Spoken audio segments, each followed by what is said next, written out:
This tutorial will explain how to conduct the live event using the capture recording software. Remember to go ahead and set up the live event first, and that's what you need to look at first. So once you have the live event created, once you bring up the capture software, which is where you're going to present this event, you click on the WebCast button.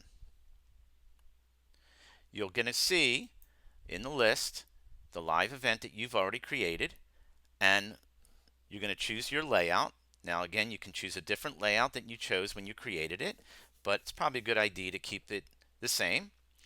You're not going to chat, the chat will not be disabled. And again, if you wanted to share your PowerPoint, you're going to use the camera and screen, but you can use the screen itself and bring up the PowerPoint. When you're ready to begin, and before you begin, it's real important to make sure that you see the volume meter. Click on continue and make sure you see the volume meter moving up and down. If you don't see that volume meter moving up and down, then you have a problem. When you're ready to start the event, you click start. If you happen to have two monitors, it'll ask you which monitor do you want to use. I'm going to go ahead and use the first one. It's going to be preparing to encode,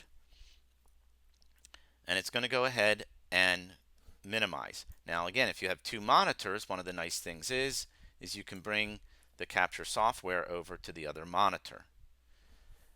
And right now it's presenting to the student. From the student perspective, again, if you've gone through the first tutorial, which you should have, the student would just have to click on the session name. Once the session starts, the student is going to be able to see you presenting to them. The nice thing of having two monitors is that you can keep an eye on the questions or the answers that you want to give students, and that's in this general area. So I'm going to go ahead and click the start button to start up my presentation, start up my event, and you'll notice once I click on the start button to start the event, it will actually present live to the student. And again, when the student's looking at it, and I could pause it at any time if I want, the student would have an area to be able to put in questions and communicate back to you.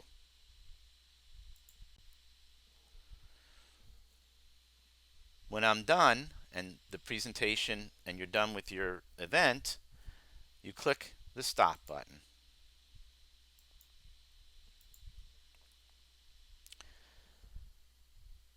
You then click finish, and then this is all recorded, and that's the other wonderful thing about a live event. Click the publish. It'll give you the information about the event. You must choose the folder you want to put it in and make sure that you choose the folder with your last name and first name. You can preview it if you wish, and then click publish. Now, one thing you should know when it comes to live events, there is a slight delay for the student. So it's around a 3 to 5 second delay. So you need to be aware of that and not move too quickly through your event. It's going to go ahead and upload to the server, to the capture server, and it's going to go ahead and do what it needs to do in the background.